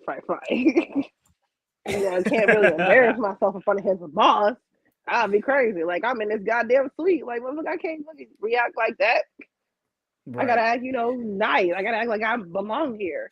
Like I may be broke in this goddamn suite and shit. But it's dope though that you feel me, like this was it was a dope moment for the both of them. It's been 6 years since Naomi's held a title in WWE. Shout out Body More Bottles, you feel me, my guy, you feel me. 6 years since Naomi's been a champion in WWE. This was the Sasha breaking the losing streak. Yep. Her 0-6 losing streak at WrestleMania. I think that's dope that she was able to break that. Her and Naomi look fucking amazing. You know what I'm saying? With them tag team titles. Where's the photo? Right here. Both of them looking crazy. The gear was saucy. Reunion. We had a BAD reunion with right. The team bad reunion. They was looking crazy, and respectfully to my guy, you feel me, Makazi, respectfully to my guy Jey Uso, I was like, slow down, baby. Oh no. Eve in the motherfucking building, you feel me? Red Cup boys, you know what I'm saying? Yo, What's up with my guy? What's up with the guy? How you doing, brother? I'm chilling, man. You feel me? I had to duck in real quick. I'm not recording today. You feel me? Tomorrow we are. But as I said, let me duck in real quick, see what the family talking about. Man, one Fam, time. how you doing? Pleasure to meet you. Of course. We got Smilee in the building. We got Eve in the building. This is squadron right here. This is fam bam. This is love. Y'all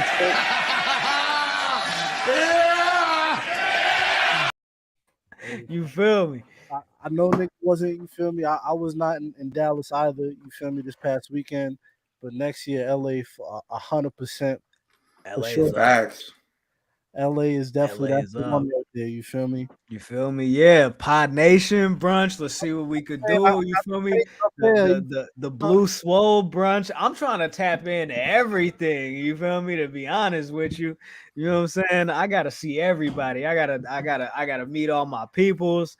I gotta tap in. We gotta link up. What Kev say? I just pull up and folks got the Henny. I was missing it. Hey man, you feel me? It is what it is. You feel me? This just for me. You feel me? This just for me. This a little personality. You feel me? This a little personality right here. Okay, little Casamigos. You feel me? Really in the building with it. So yeah, we was just talking about Sasha and Naomi winning the tag team titles, right? Sure. At WrestleMania. Both of them having monumental moments, being that it's been 5 years since Naomi's been a champion in WWE, and Sasha breaking her 0-6 losing streak. So both of them coming into a new little situation. This is the second time, I believe, that Sasha's been a tag team champion. First time for Naomi. What are y'all thoughts? Third time? So yeah, her and she Becky won the was first champions time. twice? She was won the first time when they were the boss and hug connection, and then she won the second time when her and Bailey got back together and they were the role models. And now this is her third time with Naomi. This is her third time holding the belt. You're right. You're right about There that. we go. Yep. So, Eve, now that you've popped in, I'll let you go first. What do you think is next for Sasha and Naomi as tag team champions? What do you think they're gonna do with this run? How do you think they're gonna fare? What's up? Man, run it. I said we had Mouse Jones on the show a while back. Yep. I said, man, look, we could have a black woman faction. I said, let it be Bianca, Sasha, and Naomi, and let it be BBU, Bad Bitches Unite, and let them have them run. Let them girls run shop through that women's tag division, man. You feel me? I'm with it.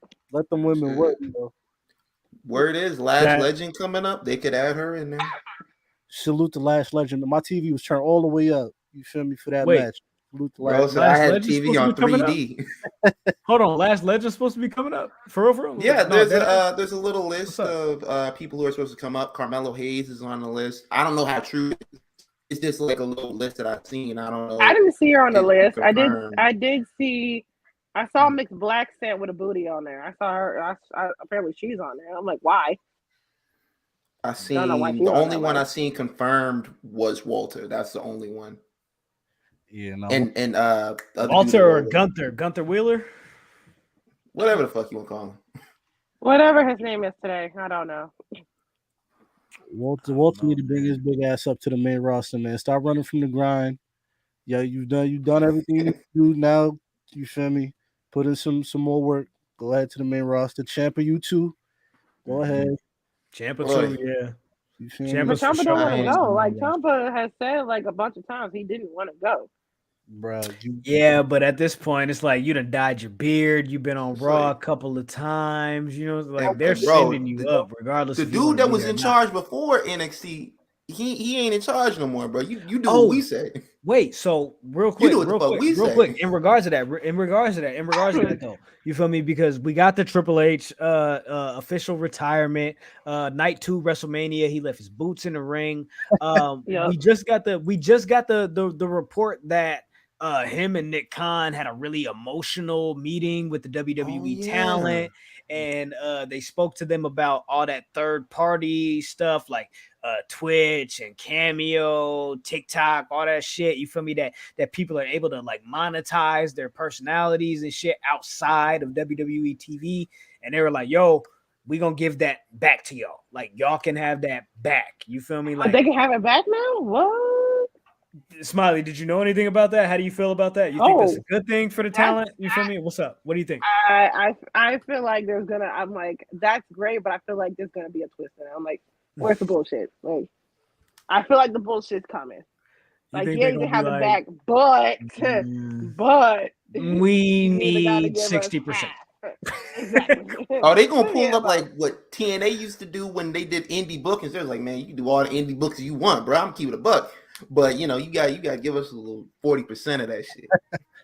You're gonna have to give us some chicken. I feel it, man. I feel it. I'm not mad about it. I'm amazed at it and grateful for it.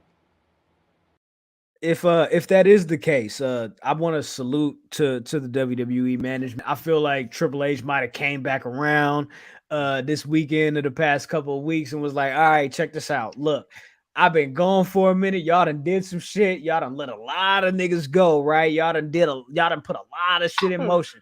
This shit right here, though, we gonna take that back. That's gonna be the first thing I'm finna, you feel me, tap into. Give them they shit back. All that third party shit, you feel me? Like, you let the NXT niggas do that. They don't be tripping off of, you feel me, Dakota Kai going on stream, and you feel me, shout out to the coldest. I love you. You feel me? You one of our ones. You feel me? It's all love.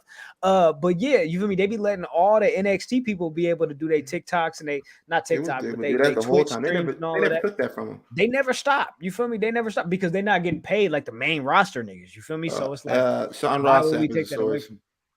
Yeah, SRS. Shout out to SRS. You hear them shout that, all that Kofi shit. You feel me? All the shit. Yeah, that's crazy. But I think it's dope. If indeed that is true, they gave them that shit back. Get them that shit back. You know what I'm saying? Let them run it up a little bit. Well, why not? Y'all not losing. WWE not losing, right?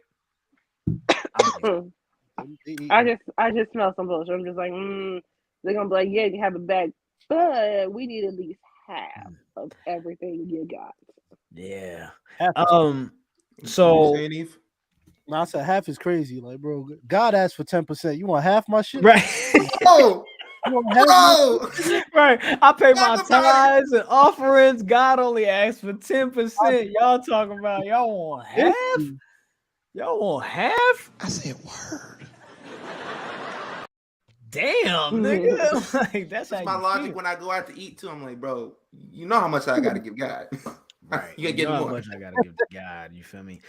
So yeah, but real quick, this is what I wanted to ask y'all in regards to the Sasha Naomi thing, right? Sasha Banks. We talked to Stat Guy Greg just a minute ago, earlier about the Becky and the Bianca situation, and then Becky going on Logan Paul and saying, hey, if history shows, like, this is a good thing, right? If I lose in a big moment, I get even bigger after, right? I lost, you feel me, to Charlotte. I became the man. I lost at the at Royal Rumble. I won the Royal Rumble, and then I became, you feel me, I main evented WrestleMania. Like, this is good, right?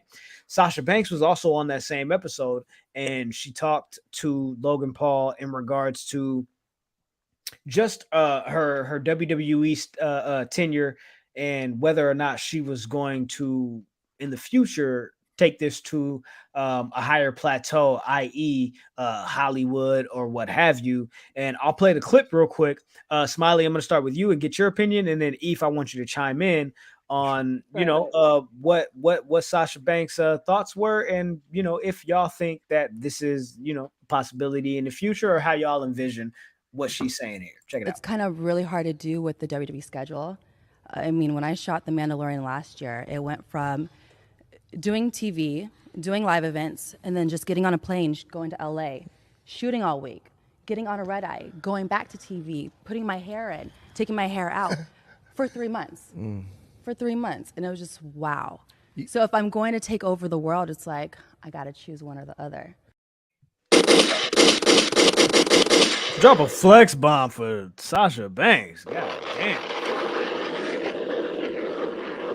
Smilee, what do you think about that? She's in The Mandalorian. Sasha's got a lot of mainstream appeal. I'm sure she's gonna get a lot of offers. What are your thoughts? What are your thoughts on based on? I mean, if she goes Hollywood, yeah, I would not be mad at her. She get that Disney money. Disney money is forever. Chicken. Disney money is forever. And if she go to Disney and she get that money, she go to Hollywood, she is to the moon. I hate it here. But yeah, like that's great for her. Like she, shooting them and DeLorean. She's getting like Star Wars and Disney money. She became like she got her own like statue thing figurine. Like she is getting. I'm so sorry, my dog decides now she wants to play with her toy. Can you relax? Sheesh. Shout out. Yeah, to no, you. that would be great for her. That would be fucking great for her. I mean, Your doesn't dog mean is like adorable, she by get. the way. Sorry. Thank you. She is a menace. She's a fucking menace. But that'd be good for her to go Hollywood. Get that fucking money. I mean, Roman's probably next. Like, I wouldn't be surprised if Roman wants to go Hollywood next. It just would suck if Sasha decides, like, hey, I'd rather do acting than wrestling. So I know how much she loves wrestling, and because you can't do both, because you ain't gonna have no fucking time. So, would it suck if she decided to be like, hey, I'm doing Hollywood full time? No, wouldn't be mad at her because you got Disney money. Disney money is fucking forever. It is. It goes hard. Okay, they be like, here's a $3 million check. Come over to us. Like easy, right? Limited. Easy, right? Yeah.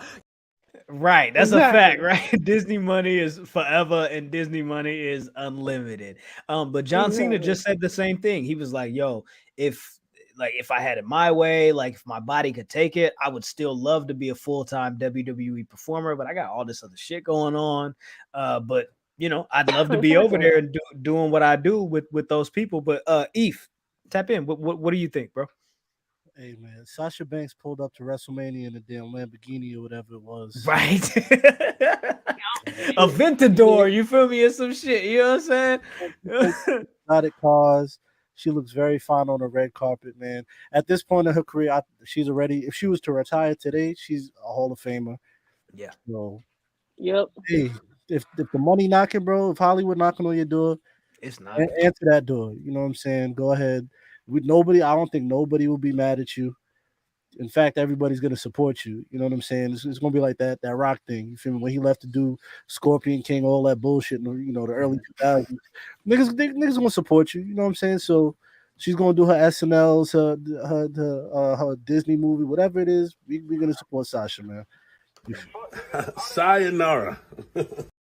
It's a wrap. You feel me? Shout out David. Shout out Drip. He said, Eve also, shout out to, in the motherfucking building. Go ahead. Shout out to fucking Naomi having her gear done in 24 hours because her original gear maker or person who did her gear, I guess something happened. So she had to call Sandra and have her make gear in less than 24 hours. Damn. If Sandra was able to pull that shit off in 24 hours, and on top of that, Sandra like be over there on the other side with the other company now a lot. You feel me? Like if she was able to pull that off and take some time to like, all right, I'm gonna knock this out. She called her Friday. She called her Friday. She had that shit done by Sunday. That's hard. Yeah, salute to Sandra. You feel me? She's dope as fuck. I think that's raw. Ben, you still got AEW on? No, that shit went off, bro. That shit went off. You think TBS is gonna let them go over like 10 o'clock? It was like, nah, nigga, we gotta show King of Queens reruns, bro. You gotta get the fuck out of here. I'm sorry, bro. I didn't know. My bad. I was just asking. That Wipeout coming on, y'all on that bullshit. That's mainly so. Yeah, so Samoa Joe beat Max Caster. He qualified for the Owen Cup, the Owen Hart Cup tournament that they're doing. Yeah. Real quick, I'll play the clip of Samoa Joe at the media scrum after ROH Supercard of Honor when he made his debut or his re-debut at Ring of Honor, and they announced that he was going to be All Elite. This is what he said that his mission statement is. To go into the Owen Hart and win that. Like, this ain't a game anymore. I mean, listen, AEW's got a lot of feel-good moments, a lot of great wrestlers who really respect each other. I don't respect nobody until you're in the ring. He said, I respect coming out there to smack people in their mouth and take what they have. That's pretty much my edict when I'm here. Bro. Damn. Someone please give Tony some water, please. He's coming down from a cold high. Please give him some water. Uh-oh. That man looks confused. See, I be trying to be cool with stuff like that now. You feel me? Because trying to get to another plateau. You It's feel just me? me and CJ in the background, just like making these jokes the whole episode. But not for nothing, Samoa Joe was the guy who was like, "Yo, this forbidden door shit. Like, yo, this is some bullshit, bro. You need to be signed to one company." And now he's over there doing this, which, like, yo, wrestlers are gonna say what they're gonna say until a check comes up, and y'all need to know this. Y'all need to just know that. The same thing with Cody Rhodes. People are like, "Oh, Cody said this, Cody said that," in these interviews. Like, bro, look, when the money comes knocking, you gonna answer. You don't give a fuck. Hey man, look, everybody has a price. Right. Everybody got a price. I know some niggas that do some shit for $5,000, bro. Like, for 5 bands. Like, everybody got a price, big and small, man. Big or small. Okay, facts. Like, bro, what you want me to do over there? Like, you said 5 bands? All right, bro, I'll be through. 5 bands. Run it. Run it. You feel me? Run it. The fact that he was on a private jet, he gave him the jet. It was like, all right, you came through. Here's the jet. Take you home. Bye. So not only go ahead. No, I said he was on a Jaguars jet, Samoa Joe. Yeah, he was on a Jaguars jet. On the Jaguars jet. We go ass. Yeah, horrible team. It's a Frontier plane with 3 seats. Hey, like I said, if I want to be disappointed by a football team, I'll go watch my own. I'm gonna watch the Bears. Because you know what I'm saying. You a fan of the Bears. You know what I'm saying. I'm with the Go Pack Go, all the shit. You feel me? We still the kings of the North. You know what I'm saying. Y'all gonna have to do something with us. You know what I'm saying. You feel Didn't y'all lose the Super Bowl though? Didn't y'all lose? I mean, hey, look, we ain't got Tay, we ain't got Devontae no more. We ain't got MVS. They went ahead and did their thing. But honestly, we still got Aaron Rodgers. I think we'll be good. And we're gonna have a better record than the Chicago Bears. Yeah, an amazing season. Ain't gonna choke, right? Yeah, sorry, but it is what it is. Hikaru Shida F Baby also qualified for the women's Dusty Cup as well. Other than that, I'm like trying to figure out. Like, I think that's pretty much all we got for this week. Is there anything that I missed? Samoa Joe, Max Caster had a match. Right. He beat Max Caster. I don't know. Did Max Caster say anything stupid? Kira, can you stop it? Please say it. And she got a little chew toy. Then the beginning of the show, who was in the I want to know what was the stupid shit that Max Caster said when he came out. That's all I want to know. Yeah, I don't know what he said. You gotta watch that boy on mute. Yeah, he's not he ain't the one like that. You feel me? Hey, AEW, who we are out on streaming now. You feel me? Oh my God, Graham. You feel me? I don't want to ruin my brother. My fault. If I said something that go ahead and download it. You already know. It's already on my phone. Big action. Yes, indeed. Let's see what Max says. You can't stop playing with yourself. Maximum volume. All right, Max, go ahead. Beat them in the ratings. He was their champ. Oh, okay. And I'm bad for your health. Got that towel because you can't stop playing with yourself. And Tony, why we give this guy a chance when we beat them in the ratings? He was their champ. Bro, it's gross, nigga. It's like, hey, Max, I fuck with you, bro, just because I want to see black people succeed. I want to see niggas. Now you know Max don't claim himself as being black. You know he don't do that. I know he be like, I don't want to be in a box. I don't put me in a box with the rest of you nappy-headed niggas. You niggas. He said, you see this? You see this light skin? He said, don't put me in that box. I'm not with the rest of y'all. I know he said that. He did say that. I'm gonna refrain from saying anything because I don't want my brother to get in trouble. I want you to keep getting checks, my boy. I'm a role player today. Right. I was listening to that. You son of a bitch. You gotta chill, Max. You be on one, nigga. Graham was on there said, if you ain't reputable, you ain't acceptable. I said, oh shit. If you ain't reputable, you ain't acceptable. That's just what it is. And you got that glass jaw, homie. Don't get bipped. You feel me? It's all good.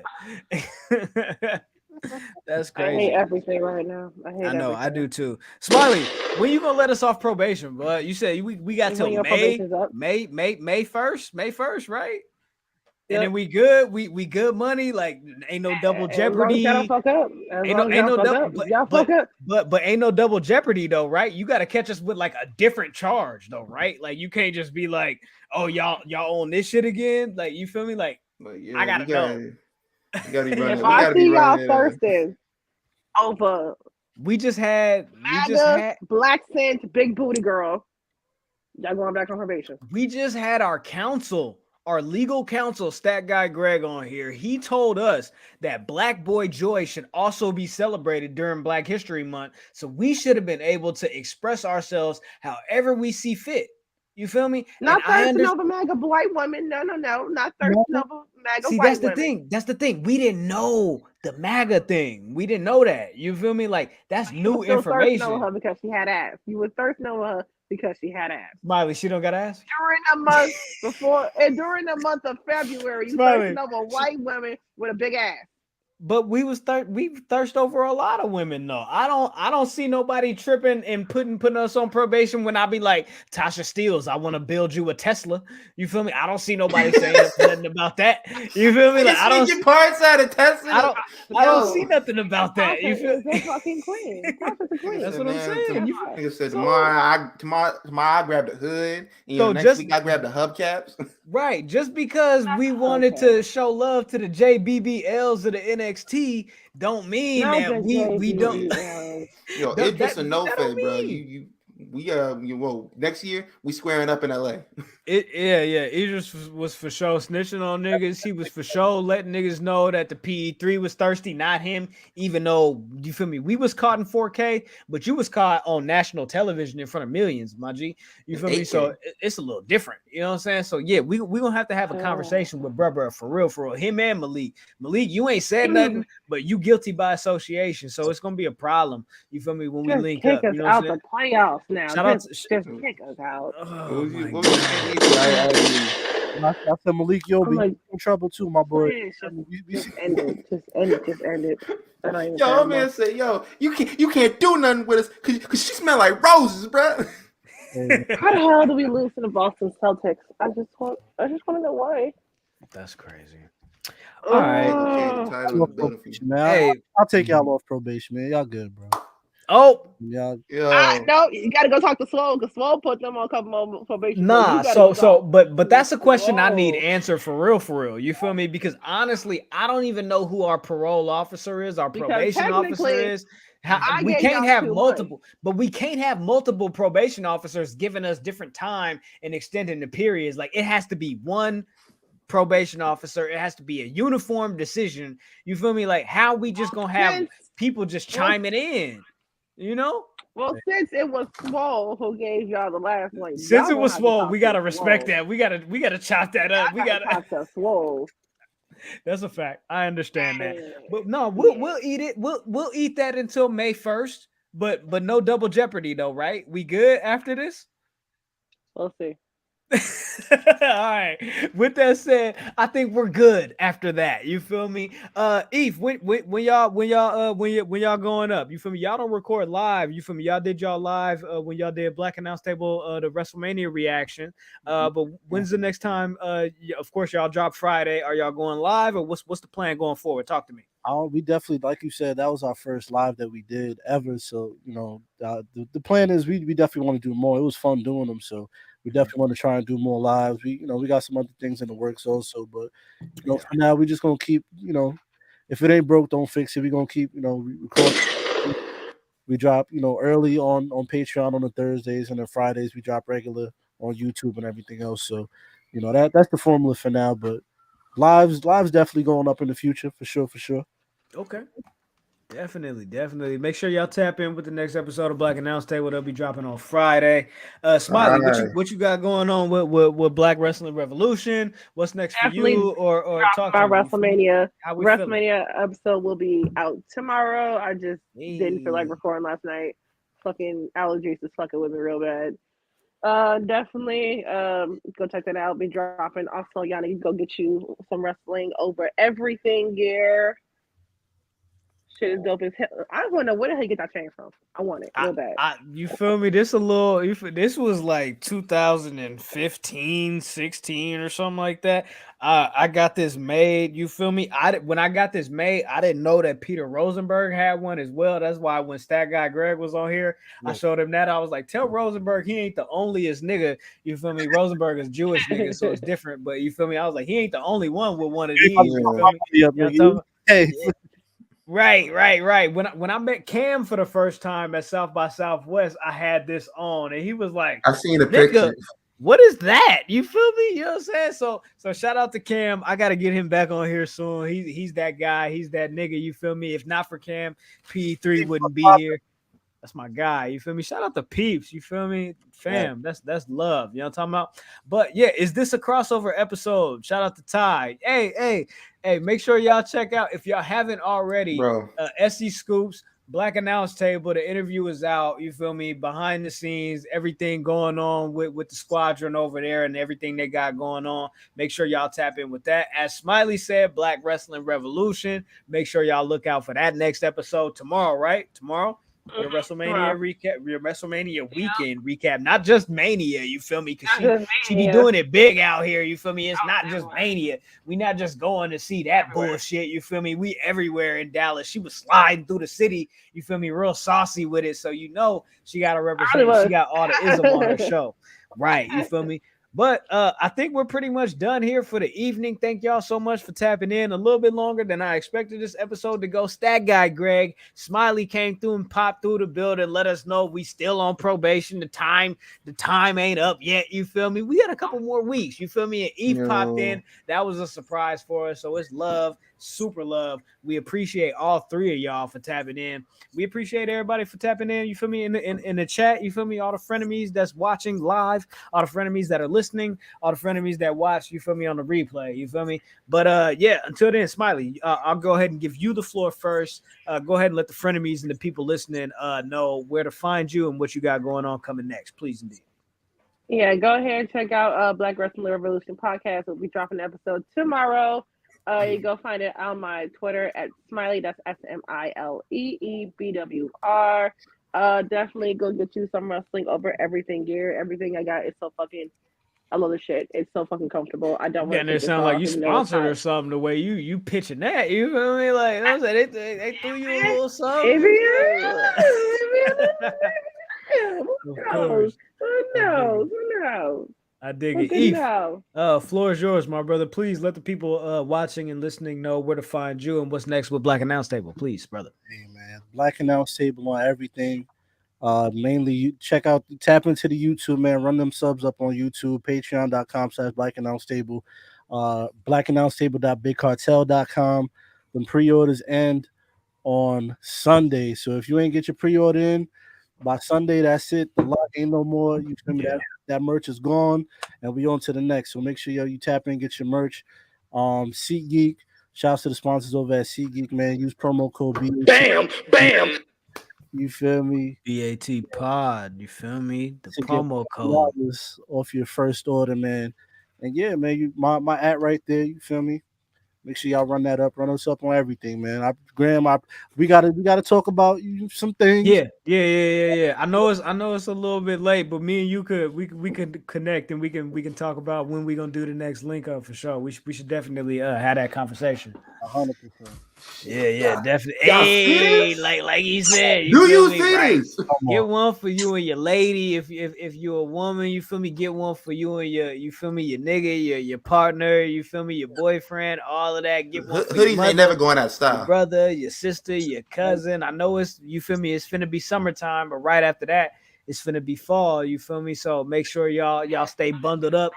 Wrestling over everything, you feel me? Make sure y'all stay bundled up strictly for the culture. Make sure y'all stay bundled up, you feel me? Stay tapped in, stay tuned in, stay dangerous. You cut the arms off of that shit and you can wear it like Randy Orton.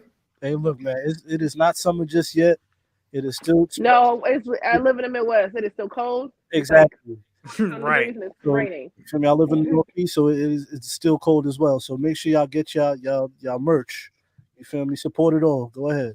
Definitely. Make sure y'all do that. And with that said, make sure you stay tapped in, stay tuned in, stay dangerous. Follow us at The Enemies PE3 on Twitter, Public Enemies Pod on Instagram. We'll be back next week, PE3 TV 205. It's going to be a movie, 205 Live, the movie, nigga. You feel me? And actually, we got a guest next week as well. Yeah, but make sure y'all stay tuned in for that. But until then, please take care of yourselves and each other, and we out. Deuces.